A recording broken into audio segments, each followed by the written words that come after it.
17 години, пациентниот на 17 години дете што знае, ништо живото не е видел. Никој пат не се случува катастрофа, биде со млади деца се испратими и ги почне да се повеселат, дојдува си мртви. Одговарат сите. Клиничката болница во Штип прави подготовки за втората и третата фаза од лекувањето и рехабилитацијата на повредените. На помош се дојдени и лекари од странство кои треба да помогнат во поставувањето на систем кој ќе овозможи долготраен третман за оние на кои им е потребен. Со отпуштање на повредените пациенти од дискотеката Пулс во Кочани, од болниците во земјава и странство, завршува првата фаза од нивното лекување. Медицински лица и представници на Министерството за здравство извршија увид во состојбата на Штипска клиничка болница за прием на пациентите за лекување во втора и трета фаза. Тие пациенти се уште на активна прва фаза лекување, бидејќи на нив има се уште активни хируршки третмани и третмани од интензивно лекување. По отпуштањето од дома, што би можеле овде ние како болница да преземеме? Тоа се некои преврски на некои полесни пациенти и бевме во одделот за физикална терапија да се направи увид, бидејќи во подалечна иднина, да кажеме во трета фаза, тие пациенти би требале да добиваат физикален третман, а тоа најблизок центар во Македонија е клиничка болница Штип. Сугерирано име сегашните трокреветни соби во физикално да се преуредат и преадаптираат во еднокреветни и двокреветни со цел подобро лекување. Дополнително ќе се одлучува кои пациенти имаат потреба од понатамошно лекување, дали ќе биде амбулантско или ќе бидат хоспитализирани. Тоа е активен третман во смисол на правење на преврски. Во зависност од големината на преврските и на зафатеноста на телото од изгореници, ќе се направи процена со нашите лекари, со нашите пластични специјалисти по пластична хирургија и секако во консултација со лекарите од Скопје би одлучиле кои пациенти каде ќе лежат и што ќе се лекуваат. Специјалисти по пластична хирургија од клиничка болница Штип ќе помагаат и во општата болница во Кочани. За Сител, Трајан Ристовски.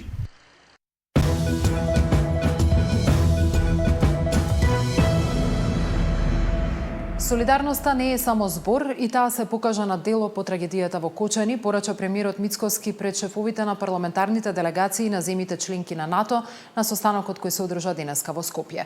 Премиерот упати пораки за проширувањето на Европската унија, алармирајќи дека унијата треба да ги промени своите механизми за да не дозволи понатамошна билатерализација и злоупотреба на правото на вето. Сметам дека треба да се размисли за воедување на механизми каде нема да се дозволи билатерални спорови да бидат пречка за остварување на колективна и заедничка цел. Ако ние сите заедно чуваме куќата, тогаш и заедно имаме право да си ги кажеме нашите проблеми, разочарувања и очекувања. Ние ќе останеме лојален партнер. И заедно и посветено ќе работиме кон остварување на колективните цели. Солидарноста не е само збор, туку дело што ги поврзува народите.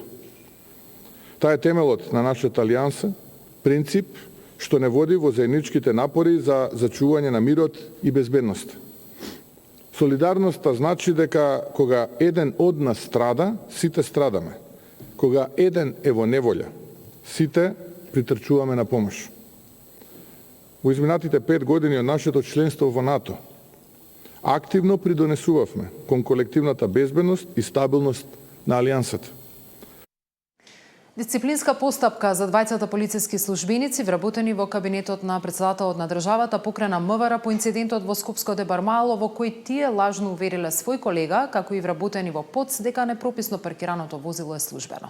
Од МВР во континуитет во изминатите денови потенцира дека одговорноста се утврдува неселективно и дека ќе следуваат постапки за сите прекршители на правилата, независно каде и за кого работат, како што беше случајот и со личното обезбедување на премиерот.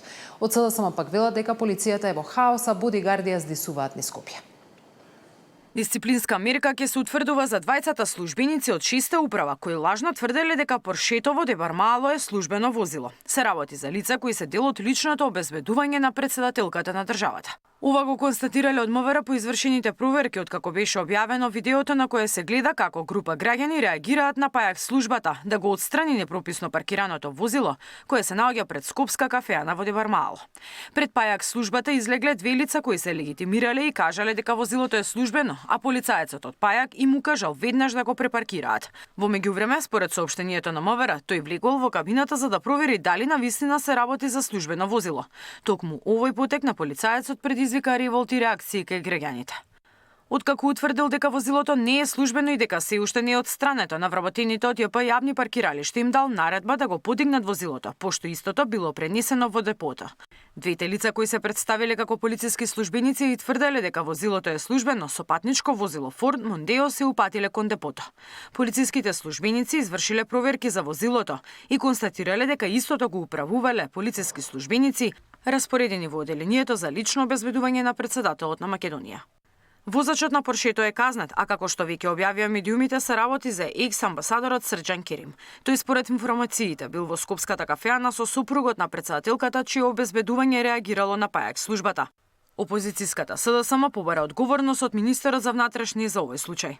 Скандалот во Дебармало по кој знае кој пат го потврди нефункционирањето на Министерството за внатрешни работи, ама го покажа и каубојското аздисување на бодигардите на функционерите на власт.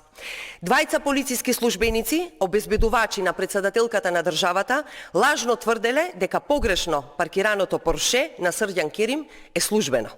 Тие барале Поршето на Керим да не биде кренато од пајакот и поттикнале неказнивост. Да не беше реакцијата на младите и овој случај ќе беше заташкан. Но по бурните реакции, Министерството за внатрешни работи беше принудена да поведе дисциплински постапки. Пред внатрешна контрола на МВР ќе одговари и полицаецот кој веднаш не нареди подигање на возилото. Настанот во Дебармало се случил на 22 март по пријава на граѓанин на 192, кој јавил дека возило е паркирано на среде велосипедска патека, пошто на терен излегла пајак службата на општина Центар. Мирена Давидовска, Сител телевизија. Од ВМРО ДПМН и денеска обвинување на адреса на Левица за деловниот простор во центарот на Скопје купен за багателна цена од 720 евра за метар квадратен. Од партијата се сомневаат дека постоел директен договор меѓу Левица, извршител и една банка за купување на имотот по цена 3 пати пониска од пазарната. Велат Апасиев одамна го заменил аскетизмот со хедонизам. Левица и Апасиев се фатени инфлагранти во сделката на деценијата, за која многу светски инвеститори можат да им позавидат. Само Левица и Апасиев можат да купат деловен објект одземен преку извршител од некој граѓанин или фирма кои не можеле да го враќаат кредитот за 3 пати пониска цена од пазарната. Левица и Апасиев, кои декларативно беа против извршителите, не се колебаат да купат одземен имот од истите тие извршители. Уште поголем проблем е ставот на Левица, дека извршителот немал ништо со преговорите, туку дека тие се договориле со банката и објектот го земале со хипотекарен кредит. Ако договарале со банката, како истите ја постигнале таа цена, кога во околината се продава имот за 3 пати повисока цена? Дали има некој скриен договор или друга услуга која не е заведена договорно?